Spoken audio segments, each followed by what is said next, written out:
Hi friends, welcome to கலான்ஸ்டன் shares.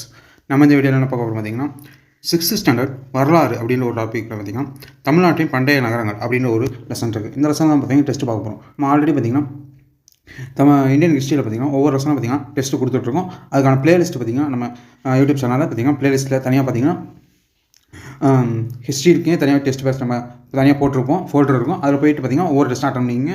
Okay, இன்றைக்கி இந்த வீடியோ என்ன பார்க்க போகிறோம் பார்த்தீங்கன்னா, 6th ஸ்டாண்டர்ட் வரலாறு பார்த்தீங்கன்னா தமிழ்நாட்டின் பண்டைய நகரங்கள் அப்படின்ற ஒரு டாபிக் இருக்குது. இது ரொம்ப இம்பார்ட்டண்டான டாபிக். இதுதான் பார்த்தீங்கன்னா டெஸ்ட் பார்க்க போகிறோம். ஓகே, வீடியோக்குள்ளே போகலாம். நம்ம எப்பயும் போல் ஒவ்வொரு கொஸ்டின் சொல்லுவோம். அதுக்கான ஆன்சர் எழுதி வச்சுட்டு எவ்வளோ கொஸ்டின் ஆன்சர் தெரியுது கமெண்ட் பண்ணுங்கள். ஓகே ஃப்ரெண்ட்ஸ், வீடியோக்குள்ளே போகலாம். ஃபஸ்ட் கொஸ்டின் பாருங்கள். உலகின் மிக தொன்மையான நாகரிகம் எது? எப்படின்னா பாருங்கள், உலகின் மிக தொன்மையான நாகரிகம் எது?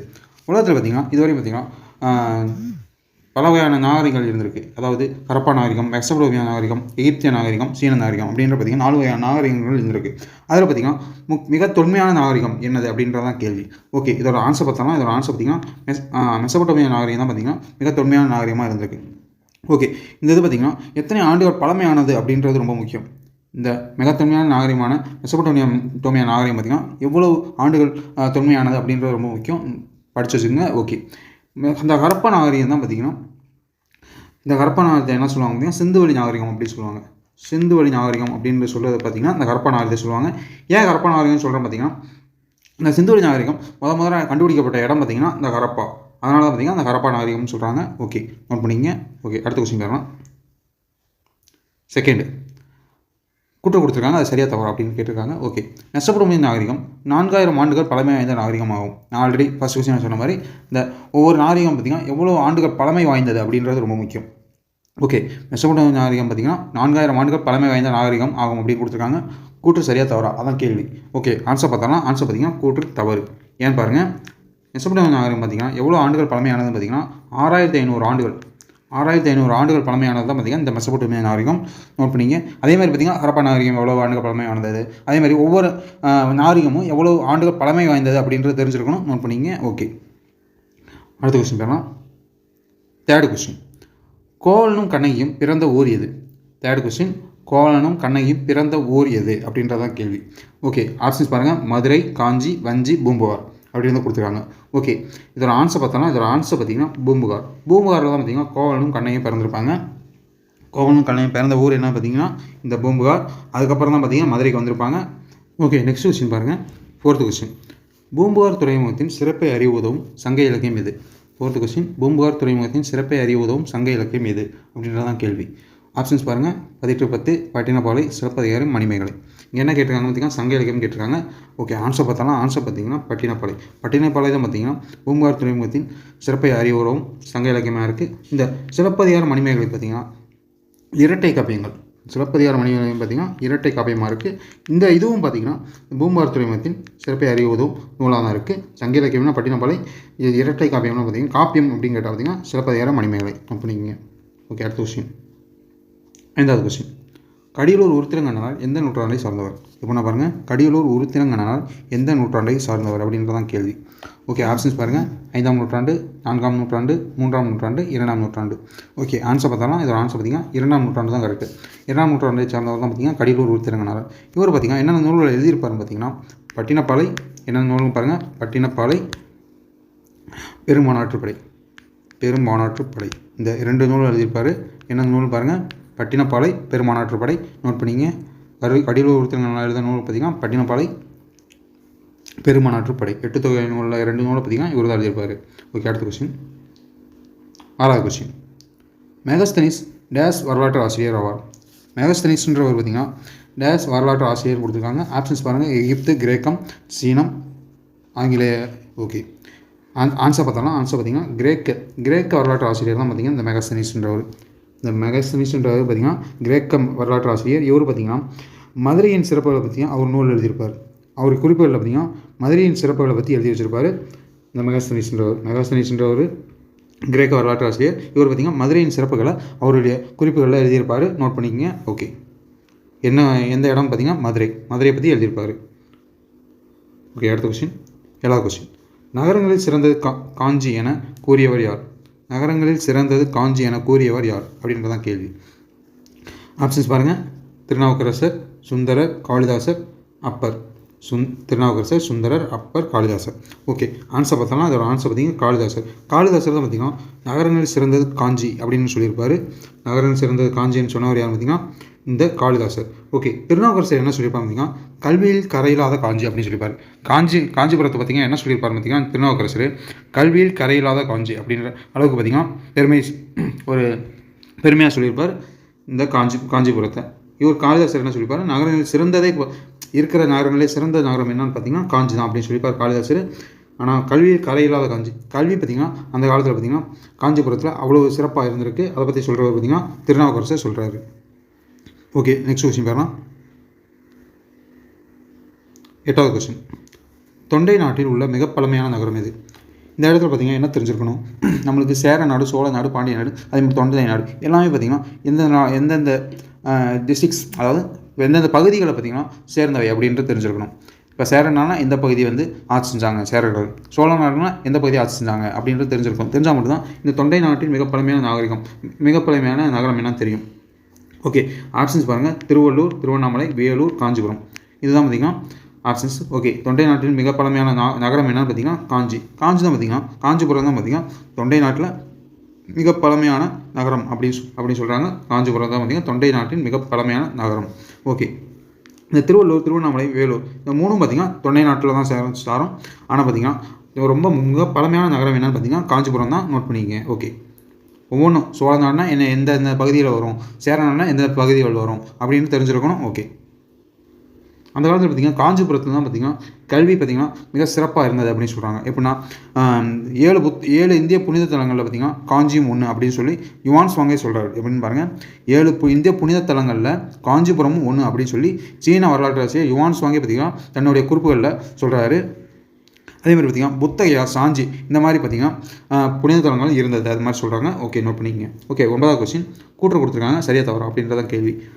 காஞ்சி கைலாசநாதர் கோவிலை கட்டியவர் 2ஆம் ராஜராஜ சோழன் ஆவார். காஞ்சி கைலாசநாதர் கோவிலை கட்டினவர் பார்த்திங்கன்னா 2ஆம் ராஜராஜ சோழன் ஆவார் அப்படின்னு கொடுத்துருக்காங்க. கூற்று சரியா தவறா?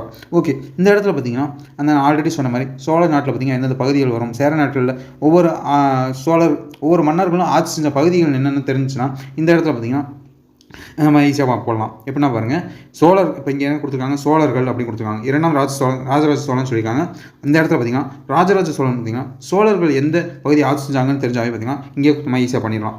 இப்போ காஞ்சிபுரம்னு வந்தாவே பார்த்திங்கன்னா சோழர்கள் வராது. ஏன்னா பார்த்திங்கன்னா காஞ்சிபுரம்னு பார்த்திங்கன்னா தொண்டை நாட்டோட சேர்ந்தது. அப்படின்னா சோழர்கள்லாம் பார்த்திங்கன்னா என்னென்ன நாடு வரும் பார்த்திங்கன்னா தஞ்சாவூர், திருவாரூர் அந்த பக்கம் போயிடும். புதுக்கோட்டை, திருச்சி அந்த பக்கம் போகிறது தான் பார்த்திங்கன்னா இந்த சோழர்கள். இந்த காஞ்சிபுரம் அதெல்லாம் பார்த்திங்கன்னா பல்லவர்கள் ஆட்சி செஞ்சது. பல்லவர்கள் ஆட்சி செஞ்சது தான் பார்த்திங்கன்னா இந்த காஞ்சிபுரம், திருவள்ளூர் அந்த மாதிரி பகுதியெலாம். ஓகே, தொண்டை நாடுனா பார்த்திங்கன்னா பல்லவர்கள் மேக்ஸிமம் ஆட்சி செஞ்சுருப்பாங்க. ஓகே, இந்த இடத்துல காஞ்சி கைலாசநாதர் கோவிலை கட்டினவர் யார் பார்த்திங்கன்னா 2ஆம் ராஜராஜ சோழன் சொல்லியிருக்காங்க. இந்த இடத்துல பார்த்திங்கன்னா கூற்று பார்த்திங்கன்னா தவறு. யார் கட்டினான்னு பார்த்திங்கன்னா பல்லவ மன்னன் ராஜசிம்மன் அப்படின்றவர் தான் கட்டியிருப்பார். பல்லவ மன்னன் ராஜசிம்மன் அப்படின்றவர் தான் பார்த்திங்கன்னா இந்த கோவிலை கட்டியிருப்பார். ஓகே, நோட் பண்ணிங்க. ஓகே, 10வது கொஸ்டின்.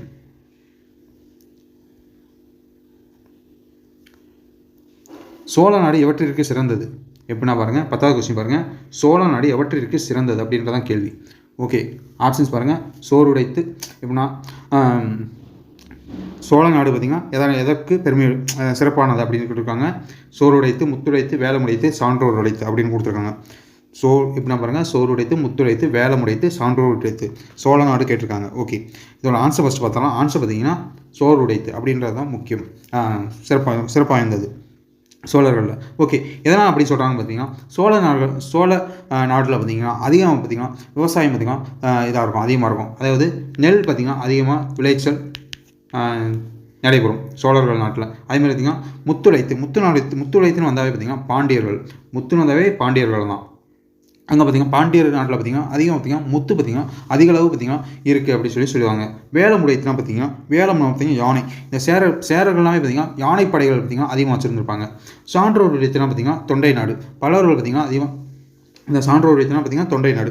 இந்த காஞ்சிபுரம் பார்த்திங்கன்னா அதிகம் பார்த்திங்கன்னா சான்றோர்களால், அதாவது படித்த மேதைகளால் இருந்ததுனால பார்த்திங்கன்னா இந்த தொண்டை நாட்டை பார்த்திங்கன்னா சான்றோர் உடைத்து அப்படின்னு சொல்லுவாங்க. ஓகே, சோறு உடைத்துனா பார்த்திங்கன்னா நெல் அதிகமாக விளைச்சல் பார்த்திங்கன்னா அங்கே சோழ நாட்டில் இருந்திருக்கு. நோட் பண்ணிங்க. அடுத்த கொஸ்டின், 11வது கொஸ்டின். 2 கூற்று கொடுத்தாங்க. எந்தெந்த கூற்று சரி அப்படின்னு கேட்டிருக்காங்க. மேற்கு தொடர்ச்சி மலையிலிருந்து சந்தனம் இறக்குமதி செய்யப்பட்டன. எப்படின்னா பாருங்கள், மேற்கு தொடர்ச்சி மலையிலிருந்து சந்தனம் இறக்குமதி செய்யப்பட்டன அப்படின்னு கொடுத்துருக்காங்க. கூற்று 2 பார்த்தீங்கன்னா தென்கடல் பகுதியிலிருந்து பவளம் இறக்குமதி செய்யப்பட்டன அப்படின்னு கொடுத்துருக்காங்க. ஃபஸ்ட்டு ஆன்சர் பார்த்தோம்னா ஆன்சர் பார்த்தீங்கன்னா கூற்று 1 சரி 2 தவறு. ஏன்னு பாருங்கள், மேற்கு தொடர்ச்சி மலையிலிருந்து சந்தனம் இறக்குமதி செய்யப்பட்டிருக்கும். மேற்கு தொடர்ச்சி மலையிலிருந்து என்னென்ன இறக்குமதி செய்யப்பட்டிருக்கும் பார்த்தீங்கன்னா சந்தனம் இறக்குமதி செய்யப்பட்டிருக்கும். ஆனால் தென்கடல் பகுதியிலிருந்து பார்த்தீங்கன்னா பவளம் பார்த்தீங்கன்னா இறக்குமதி செய்யப்பட்டன்னு கொடுத்துருக்காங்க. அது தவறு. தென்கடல் பகுதியிலிருந்து என்ன இறக்குமதி செஞ்சுருப்பாங்க பார்த்தீங்கன்னா முத்து தான் பார்த்திங்கன்னா தென்கடல் பகுதியிலிருந்து இறக்குமதி செஞ்சுருப்பாங்க. ஓகே, இந்த பவளம் பார்த்திங்கன்னா எங்கே இறக்குமதி செஞ்சுருப்பாங்க பார்த்தீங்கன்னா கிழக்கு பகுதியிலிருந்து பார்த்திங்கன்னா இறக்குமதி செஞ்சுருப்பாங்க. கிழக்கு பகுதியிலிருந்து பார்த்திங்கன்னா பவளம் பார்த்திங்கன்னா இறக்குமதி செய்யப்பட்டிருக்கும். ஓகே, இந்த இடத்துல பார்த்திங்கன்னா கூற்று 1 சரி 2 தவறு. ஓகே, 12வது கொஸ்டின். கடைச்சங்க காலத்தில் பார்த்திங்கன்னா தமிழ் பணி செய்த புலவர்கள் எத்தனை பேர் அப்படின்றதான் கேள்வி. கடைச்சங்க காலத்தில் பார்த்திங்கன்னா தமிழ் பணி செஞ்ச புலவர்கள் எத்தனை பேர் இருந்தாங்க அப்படின்றதான் கேள்வி. ஓகே, ஆப்ஷன்ஸ் பாருங்கள். 45 பேர், 47 பேர், 49 பேர், 51 பேர். ஓகே, ஆன்சர் பார்த்தோம்னா இதோட ஆன்சர் பார்த்திங்கன்னா 49 பேர். ஆப்ஷன் சி தான் கரெக்டு. அந்த காலத்தில் பார்த்திங்கன்னா கடைசங்க காலத்தில் பார்த்திங்கன்னா தமிழ் பணி செய்த புலவர்கள் பார்த்திங்கன்னா 49 பேர் இருந்தாங்க அப்படின்னு சொல்லியிருக்காங்க. நோட் பண்ணிங்க. ஓகே, அடுத்த கொஸ்டின் பாருங்கள். 13வது கொஸ்டின். பண்டைய இஸ்ரேல் அரசர் சாலமோன் முத்துக்களை டேஷ் என்னும் இடத்திலிருந்து இறக்குமதி செய்தார். எப்படின்னா பாருங்கள், பண்டைய இஸ்ரேல் அரசர் பார்த்திங்கன்னா சாலமோன் அப்படின்றவர் பார்த்திங்கன்னா முத்துக்களை எந்த இடத்துலேருந்து பார்த்திங்கன்னா இறக்குமதி செய்தார் அப்படின்றதான் கேள்வி. ஓகே, ஆப்ஷன்ஸ் பாருங்கள். உவரி, வஞ்சி, உறையூர், காஞ்சி. உவரி, வஞ்சி, உறையூர், காஞ்சி அப்படின்றதான் ஆப்ஷன். ஓகே, ஆன்சர் பார்த்திங்கன்னா உவரின்ற இடத்துல இருந்தால் பார்த்திங்கன்னா முத்துக்களை இறக்குமதி செஞ்சுருப்பாங்க. இந்த உவரின்ற இடம் எங்கே இருக்குது பார்த்திங்கன்னா கொற்கைக்கு அருகில் இருக்குது. பாண்டியர் நாட்டோட துறைமுகமான கொற்கைக்கு அருகில் இருக்க இடம், பக்கத்தில் இருக்க இடம் தான் பார்த்திங்கன்னா இந்த உவரி அப்படின்ற இடம். ஓகே, வஞ்சினா என்ன பார்த்திங்கன்னா இப்போ தற்போது இருக்க கரூர் தான் பார்த்திங்கன்னா வஞ்சி சொல்லுவாங்க. உறையூர்னா பார்த்திங்கன்னா திருச்சியில் இருக்குது. ஓகே, காஞ்சிபுரம்னா காஞ்சிபுரம். ஓகே, இஸ்ரேல் அரசு பார்த்திங்கன்னா எங்கேருந்து முத்துக்களை இறக்குமதி செஞ்சாலும் பார்த்திங்கன்னா உவரி. முத்துக்கள்னு வந்தாவே பார்த்திங்கன்னா பாண்டிய நாட்டுகள் தான் போயிடணும். பாண்டியனாவே பார்த்திங்கன்னா முத்துக்கள். ஓகே, அடுத்த கொஸ்டின். 14வது கொஸ்டின். ஏரிகளின் மாவட்டம் என்று அழைக்கப்படுவது எது? ஏரிகளின் மாவட்டம் என்று அழைக்கப்படுவது எது அப்படின்றதான் கேள்வி. ஓகே, ஆப்ஷன்ஸ் பாருங்கள். விழுப்புரம், காஞ்சிபுரம், சென்னை, மதுரை. விழுப்புரம், காஞ்சிபுரம், சென்னை, மதுரை. ஓகே, ஆன்சர் பார்த்தோம்னா ஆன்சர் பார்த்திங்கன்னா காஞ்சிபுரம் தான் பார்த்திங்கன்னா ஏரிகளின் மாவட்டம் அப்படின்னு அழைக்கப்படுது. ஏன்னு பார்த்திங்கன்னா அந்த காலத்தில் பார்த்திங்கன்னா காஞ்சிபுரத்தில் அதிக எண்ணிக்கை எப்படின்னா ரொம்ப எண்ணிக்கையிலான பார்த்திங்கன்னா ஏரிகள் பார்த்திங்கன்னா அதிகமாக இருந்திருக்கு. தற்போது இப்போ தான் பார்த்திங்கன்னா நிறைய ஏரிகளை பார்த்திங்கன்னா இது பண்ணிட்டாங்க. ஆனால் பார்த்திங்கன்னா அப்போதைக்கு அந்த காலத்தில் பார்த்திங்கன்னா காஞ்சிபுரத்தில் அதிகமான ஏரிகள் இருந்தனால பார்த்திங்கன்னா ஏரிகளின் மாவட்டம் அப்படின்னு அழைச்சிருக்காங்க. இப்பயும் பார்த்திங்கன்னா ஏரிகளின் மாவட்டம் பார்த்திங்கன்னா காஞ்சிபுரம் தான் சொல்கிறாங்க. ஓகே, அடுத்த கொஸ்டின் பாருங்கள். 15வது கொஸ்டின் ரொம்ப முக்கியம். சரியான இணையை கண்டறிய. இதில் பார்த்திங்கன்னா ஒரு இணை மட்டும் தான் கரெக்ட் அப்படின்னு சொல்லியிருக்காங்க. சரியான இணையை கண்டுபிடி அப்படின்னு சொல்லியிருக்காங்க. ஓகே, கூடல் நகர்னா பார்த்திங்கன்னா பூம்புகார் அப்படி கொடுத்துருக்காங்க. ஓகே, தூங்கா நகரம்னா பார்த்திங்கன்னா ஹரப்பா, கல்வி நகரம்னா மதுரை, கோயில் நகரம்னா காஞ்சிபுரம் அப்படின்னு கொடுத்துருக்காங்க. ஓகே, ஆன்சர் பார்த்தோம்னா இதோட ஆன்சர் சரியான இணையை கண்டுபிடிங்கன்னு பார்த்திங்கன்னா ஆப்ஷன் இ தான் கரெக்டு. லாஸ்ட் கோயில் நகரம்னா காஞ்சிபுரம், அது மட்டும் தான் கரெக்டு, மற்ற எல்லாமே தப்பு. கூடல் நகரம்னா பார்த்திங்கன்னா மதுரை தான் பார்த்திங்கன்னா கூடல் நகர் அப்படி சொல்லுவாங்க. தூங்கா நகரம்னாலும் பார்த்திங்கன்னா மதுரை தான். கூடல் நகரம்னாலும் மதுரை தான், தூங்கா நகரம்னாலும் மதுரை தான். கல்வி நகரம் பார்த்திங்கன்னா காஞ்சிபுரத்தை தான் பார்த்திங்கன்னா கல்வி நகரம் அப்படி சொல்லுவாங்க. ஓகே, இந்த இடத்துல பார்த்திங்கன்னா ஆப்ஷன் 4th ஆப்ஷன் மட்டும் தான் கரெக்டு. ஓகே, நோட் பண்ணிங்க. ஓகே, இதுவரையும் பார்த்திங்கன்னா நம்ம 15 கொஸ்டின் சொல்லுவோம். 15 கொஸ்டினுக்கு பார்த்திங்கன்னா எவ்வளோ கொஸ்டின் உங்களுக்கு ஆன்சர் தெரியும் கமெண்ட் பண்ணுங்கள். ஓகே ஃப்ரெண்ட்ஸ், இந்த வீடியோ பிடிச்சிருந்தா லைக் பண்ணுங்கள். மறக்காம டிஎன்பிஎஸ்சி ப்ரிப்பேர் உங்கள் ஃப்ரெண்ட்ஸுக்கு ஷேர் பண்ணுங்கள். அதேமாதிரி பார்த்திங்கன்னா நம்ம ஒவ்வொரு சிலபஸில் இருக்க ஒவ்வொரு டாப்பிக்கும் பார்த்திங்கன்னா தனித்தனியாக வீடியோ கிளாஸஸ் கொடுத்துருக்கோம். அந்த மாதிரி பார்த்திங்கன்னா அதேமாதிரி பார்த்திங்கன்னா ஒவ்வொரு டாப்பிக்கும் தனித்தனியாக டெஸ்ட்டு நம்ம கொடுத்துட்ருக்கோம். அதுக்கு பார்த்திங்கன்னா நீங்கள் டெலிகிராமோட லிங்க்கை பார்த்திங்கன்னா டிஸ்கிரிப்ஷனில் கொடுக்குறேன், போய் ஜாயின் பண்ணிங்க. அப்படின்னா பார்த்திங்கன்னா எல்லா இன்ஃபர்மேஷன் பார்த்திங்கன்னா நம்ம டெலிகிராமில் சொல்லுவோம். ஓகே, நோட் பண்ணிங்க. ஓகே, இந்த வீடியோ பிடிச்சிருந்தா லைக் பண்ணுங்கள். மறக்காம டிஎன்பிஎஸ்சி ப்ரிப்பேர் உங்கள் ஃப்ரெண்ட்ஸுக்கு ஷேர் பண்ணுங்கள். Okay friends, thank you.